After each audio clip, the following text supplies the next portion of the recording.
Tyreek Hill. The Jump, presented by La Quinta. You are looking at Oracle Arena, where the Warriors, yes indeed, took a 2-0 lead on the Cavaliers last night in the NBA Finals. And hey, we're here at Lake Chalet in Oakland. You can hear the crowd. Welcome to The Jump. I am Rachel Nichols. Steven Jackson is back. Paul Pierce is back. And look who came to hang out. Mr. 7 Rings himself, Big Shot Robert Horry. And I'm supposed to read the promo lines that Steal a Game, Steal a Taco is back. But let's be honest, if you're looking at his jacket, you must be aware that you were here for Taco Bell. They told me you were showing up today in a taco suit. And I got to be honest, I was like, is it a taco suit? Or is it a taco suit? Yeah. I'm pleased that it's just a suit Taco jacket. Yeah, Exactly. right. Just a little promotion for Taco Bell. Still a game. Yeah. Which might be possible coming up soon. That's Still a game. absolutely true. And you got a little flair there of your own there with Yeah, your a little. kerchief. It's good. It's Doritos taco. So Exactly. That From ain't a Mexican on mouse. the jacket. That's from a Mexican mouse you got to get. Later in the show, we'll be discussing Paul's clothing choices, including his sunglasses. Nice. Right? Hey, we're outside. We're hanging. We are Right on the somewhat lake. outside. It's Right on good. the Hey, lake. Stack Jack said earlier, the truth can The do it. truth. Whatever you want. Whatever he wants, there you go. All right, we should probably talk a little basketball here on this show. And I got to say, if there was any doubt, last night cleared it up. This is not a rematch of last year's finals. This Warriors group with Kevin Durant, it's just a totally different team. And seeing them measured against Cleveland only emphasizes how that extra ingredient has affected the whole rest of the recipe. It's not just that Golden State now has by far the NBA's most complete roster. It's that it has the largest margin for error. Turn over the ball 20 times? Yep. It just doesn't matter. KD's presence has made it so much easier for every other Warriors player on the floor. It's like he walked around the locker room handing everyone their own personal cheat codes. And when you make things easier for Steph Curry in particular, oh boy. After the game, Draymond Green said this is the most locked in he has ever seen either Steph or KD, and that, quote, it's personal for both of them. So that's comforting for Cleveland fans. Even less comforting that the Cavaliers discovered last night their margin for error is 0. Cleveland put together a relatively complete game. LeBron James was just a wrecking ball as he delivered yet another triple-double. And again, it didn't really matter. Take a look at the defense the Cavaliers try on Kevin Durant here just before halftime. This is a great example. All this time they put in, work put in, decent defense. They goad Durant into a shot that he doesn't end up being able to make. All of that effort. And then, well, Shumpert with the mental error leaks out, leaves Durant, who grabs the rebound, and knocks in the shot so easy that in a split second, all of that effort and work from the Cavaliers was just for nothing. I can't say for sure what's going to happen as the series moves to Cleveland, because as a rule, I don't make predictions about sports. It's the fun in sports that we don't know what's about to happen. But I do know that all the people saying there is no way a LeBron James team would get swept at this point in his career, I'm not sure they understand LeBron might not have much of a say in this here. He is playing a team that can make mistake after mistake and still win. That is new from last year. And at least so far, it is deadly. So, Robert, do you think that it is too soon to talk sweep? I think it's way too soon because anything can happen. A step on the foot. Do anything. And That's true. Injuries play a major part in A basketball. random suspension? Exactly. You never know, people. Exactly. And plus, Cleveland's going home. They're going to have a lot of energy, a lot of emotions in that game, and that can push them through to getting that win. So I don't. It's too early to talk sweep. You have to wait when you're down 3-0, then you can talk sweep. I agree. I mean, Cleveland is the defending champs, we forget, and they're on their home floor. All Golden State did was take care of business at home. So now, Cleveland... It didn't feel like more than that to you? Well, they made a statement. I mean, they played well. Golden State is one of the best home teams over the last 3 years, record-wise. So Cleveland has to go home, gather themselves, not panic, and say, hey, we got to take it one at a time right now. That's all it's about. It's way too soon to talk sweep. We've all been played in the finals, one game at a time. They still have LeBron James, the best player in the world in my mind, and you got to respect him and give him that fair shot. What they done last year was unbelievable and epic, and they going home to their home arena. They got a chance to get a win one game at a time. Okay, see, if you're going to throw that whole all three of us have rings thing at me, there's not that much I can do to argue with that. I'm going to try to play devil's advocate with you, though, Steven. yes, I agree. LeBron James, he is the guy, right? And we will get into it in a minute, Paul Pierce, about how good LeBron James is versus the rest of the NBA. But the point is, I'm not sure what else you want him to do. When you sit there and say, oh, LeBron's not going to let them get swept, or they still have LeBron James, okay, LeBron did everything. I mean, look at him. He did everything for them. Right. It didn't seem to matter. It doesn't feel like it's enough. Well, and you're right. What more can he do is the question. But the other guys got to contribute. They seem like they're cool when winning the last year. Like, I'm just cool. We won last year. I really don't care about this year. And that's how they played. Is that what you feel? That's how they played to me the first two games. Nobody played with a sense of urgency. Nobody played like, okay, we in the finals. We have a chance to go back-to-back. LeBron played like that, but like you said, what more can he do? I mean, you are the expert at that. So, I mean, when you are not the number one headliner on a team, but still they cannot win without you. You were the one who made them win some of those games. How do you become one of those kinds of role players? One of the things is you have to be confident in yourself. You look at those guys, they're like they're not playing with any confidence. They're sitting back and saying, okay, we're going to let LeBron do his thing. We're going to let Kawhi do it. I mean, Kyrie do his thing, and they're not doing what they're supposed to do.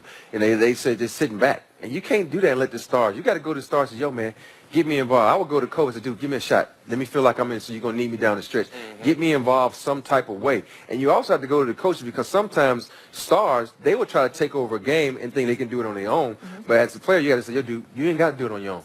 Let me help you out. It'll make it easier on you the next play down. So they got to talk in that locker room and work some things out. Well, this is a series with a lot of stars. Steve Kerr made the point last night of just how much talent there is on the floor is kind of insane.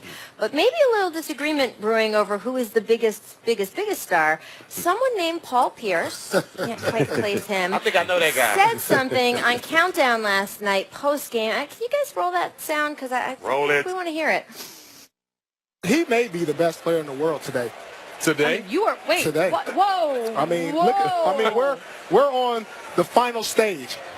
LeBron is giving you good Paul, numbers. stop. Wait, Paul, wait, stop What it. can't he Paul, do? Let me stop you What- before where's you that start. drink? What's in there? Cut it What out, can Paul. he do on the court? Let me check in that Yeah, let drink. me smell what Paul, you got going on in your mug. you stop it now.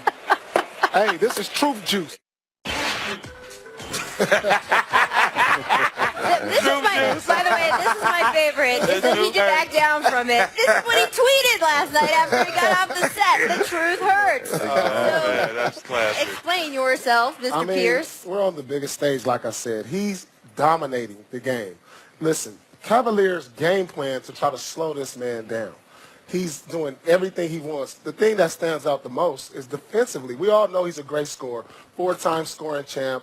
He's on pace to maybe catch Kareem. But defensively, the things that he's doing, 5 blocks, 3 steals, his passing, he's averaging like 7, 8 assists in the series. I mean, what more does he have to do? He's one of the most transcendent players of this generation. A guy who's 7 feet, can dribble, shoot, defend, pass. What more can he do? He's definitely the best player in this series as far as the first two games. So in my mind, he's not the best player in the world. LeBron is still that. He's been the best player in the league for a while now. And I would definitely agree with you and say KD is the best in this series by far right now. But If he has the best player in the world on the court, I got to go with the and KD's the man. best player in this series, 7 years in a row in the finals. What is that?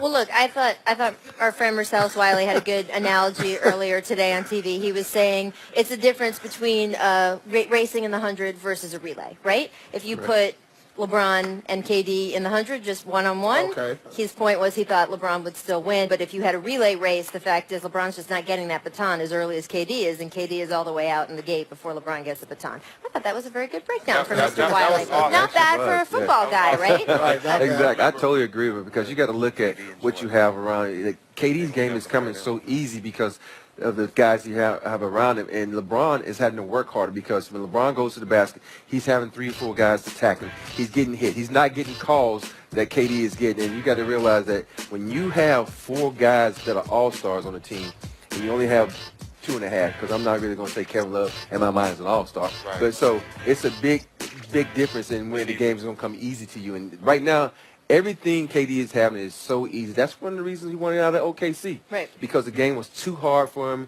He was having to work too hard to be successful. Now everything is just, vacation mode. We're comparing LBJ to MJ. That's the end of the discussion. I don't right even there. know why we're doing that. I love LeBron. LeBron Me is too. one of the greatest But of just all the time. fact that he's but in that discussion, Mike- that lets you know how great he is. Paul, do you ever consider your personal rivalry, the fact that your career, you had such a rivalry with LeBron, may influence your I love LeBron. Listen, everybody's like, you're a LeBron hater. I'm not a LeBron hater. I'm one of this. I thought the Cavs were going to win last year. I said LeBron is the best player. You know, LeBron, what he's done, 7 straight finals, is unprecedented. I mean, I'm not taking anything away from Bron. Bron is one of the greatest players of this generation, and I'm glad to say I had a chance to play against him and match up versus him. So I'm not taking anything away from him. It's just that right now, Kevin, Right now, just say that. Right now. In this series. Kevin Durant is the best player in the world. Right now, KD is on a roll. I tried to get it out of him. It's pretty good. I mean, he's playing, it's sort of like saying, oh, this guy's the best chef because he's cooking with a full set of ingredients, and this guy has like a kumquat, a pear, and a carrot, and you're like, he's not that good. And by the way, I'm not ready to say Kevin Love is not an all-star. Did you see how he played last night? He has a good team. Let's not pretend. It's not like LeBron has nothing. It's just that the Warriors have historically one of the best teams ever. They have more. Maybe the best team ever. Right. So you can have a Cavs team that's Don't say best team stacked. ever. Oh, well, we're going to get into that too. You can have a Cavs team that's stacked, and people say, oh, don't whine, LeBron built this team. That's fine, he did. Those are good players. But they just aren't as many good players as it looks like KD is getting to play with. It's hard for me then to make that comparison. It's true. That's true. You got me. Okay, Mr. Ring, Ring, Ring. We're going to go to break. I'm getting out while I know I can before they get right back on me. Coming up, however, we will ask our experts if Steph and KD are the best duo of all time. Someone on this panel has already said that it is true, but someone in a top jacket, I think, has to argue with that. So we will find out when we get back after this break. The Jump is presented by La Quinta. Book at LQ.com and win at business. Welcome back to The Jump, presented by La Quinta. One of the best duos to play together, maybe ever. Kevin Durant coming off the pick and roll. That's just unguardable. And Steph Curry. Yeah, I said it. The best to play ever together. Welcome back to The Jump. We are live here in Oakland as we wrap up what happened last night in Game 2. And you just heard Jeff Van Gundy on the broadcast saying that he thinks that Steph and KD could be one of the NBA's best duo, maybe the best duo ever. Paul Pierce, in the shades, you played against many of the greats that we consider. You've spanned many eras. What do you think? People are just caught in the moment. I mean, Thank you. Wait a minute. You just said that you think KD is the best player in the world off the last 2 games. I didn't say, but look at the end of this. They said best duo ever. I didn't say KD was the best player ever. Yeah. I mean, we're talking about ever. I mean, this duo has not won a championship yet. That's true. They've accumulated 3 MVPs between them. So this is my argument. In my eyes, Jordan and Pippen is the best duo ever. They have 6 championships, and them two alone have accumulated 6 MVPs. Yes. Even though Jordan won all of them. Even though Jordan won all of But he them. wouldn't have won them without Pep. Without a doubt. I mean, it's too soon to be talking ever type stuff. I mean, you can talk about today, but when we talk about ever, come on, we're just caught in the moment. I'm going Kobe Shaq, man. The best duo ever. Yeah, KD and Steph is going to be good. They have a lot to prove to me to be the best duo ever. But Kobe and Shaq, what they were able to do, Kobe the closest thing to Jordan, Shaq the most dominant player ever. How can you go against them two? 5 championships, Kobe. They only got 3. Kobe has 5. Shaq has the 3. duo got has 3. 3. Right. But just that combo, that's dominating every night. No doubt. There's a great You can't find a duo. You know anyone who played with those guys? I think a couple guys here. But, I've had a chance to go up against Scotty and Mike in their prime. And, everybody said I won those 2 championships in Houston because Mike was out, which was a lie. We know we still won that because we had the best center ever in Dream. Ooh, I don't know. And so, but the best duo to me is even though I play with Shaq and Kobe, I still say Scotty and Mike. Really? But it's a close That second. You ask me surprises me. tomorrow, I might say Shaq and I Kobe. was going to close say. second. But We'll see who texts you after the show. Exactly. My phone's will be blowing up. Like, why do you say this? But still, the things that Mike was able to do, and the things that Scotty was able to know. Scotty doesn't get enough credit for being the best Batman ever. The best sidekick ever. He when Jordan left, he was able to do a lot of things on his own. But with Jordan, he was so much better. You know, sort of like what KD is doing now with Steph. He's so much better because Steph takes a lot of pressure off him. When you don't have that pressure on you as a player, it's the easiest thing to do to play basketball. Yeah, it's not just 1-on-1. It's exponential. They make each other's Exactly. game better. I do want to just sort of catch one thread of what you just said. So do you agree with what Kenny Smith said the other day, that you think your Rockets teams would have won if they had matched up with those Bulls teams? Not straight yet, up? but hell yes. Oh. There you go, Rob. Here's the thing. Here's the thing what people don't understand. I played with Phil, and Phil doesn't like the double team.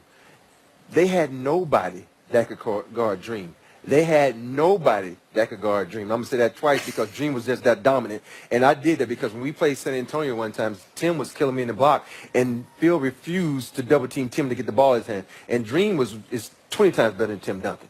And then Vernon Maxwell was the craziest dude you ever want to see on the court. Did I hear and that so right? he was in Michael Jordan. So, and I would have locked Scott. What Scott did, I would tell Scott right to his face, I would have locked you up, dude. So it'd have been a match. It'd been a good series. And I think Scotty's we'd on have the won. show tomorrow, so we'll be playing that for him. Do you want to comment on that, Steven? Shout out to Tim Duncan, man. I thought I heard somebody say your name 20 times. I don't know about that. See, I played with both. I know the You work did, ethic you of did. both. You So did I've play seen with it both. live, and you've seen what. Wait, did you just take a shot at Tim Duncan's work ethic? No, I'm just saying. I know, like Kobe's is the best ever Okay, that I've ever yes. seen out of everybody. Yeah. And I've seen these two guys in the gym. I know what Dream brought to practice. I know what Tim brought to practice. I know Tim.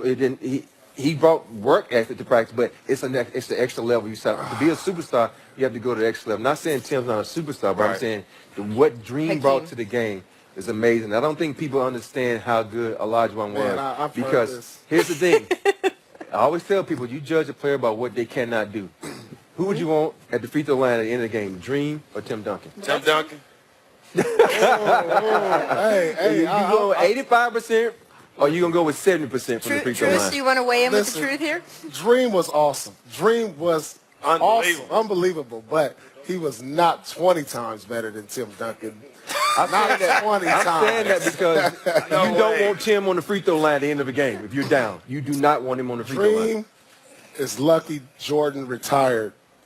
You would only have 5 rings if Jordan didn't retire. Let me just say this: you're lucky you got yours because if Manu Ginobili would have did the things he was supposed to do, I would have had probably like 10 championships. You know what I'm saying?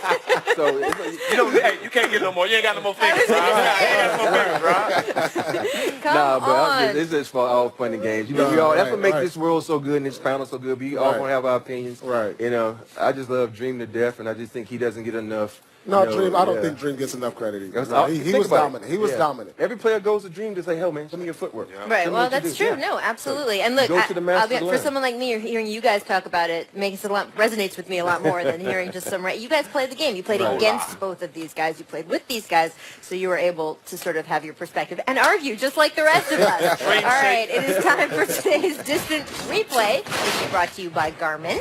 It is from this date, 1999. Remember when the Knicks were good? 99. That's how far back we have to go? 99? Straight. Try not to give him a three-point opportunity. 11.9. Bad pass, but Johnson runs it down. Inside of 10 seconds to go. Antonio is there. Johnson fires. Fouled. Hit it! He hit it! He hit it! He was fouled and he hit it! Larry Johnson rose up and he was fouled on the shot. He tied it at 91. 5.7. And he was fouled. 5.7. It's unbelievable. Johnson kept the ball, kept it on the dribble, was Dooley Davis, and rose up and hit it.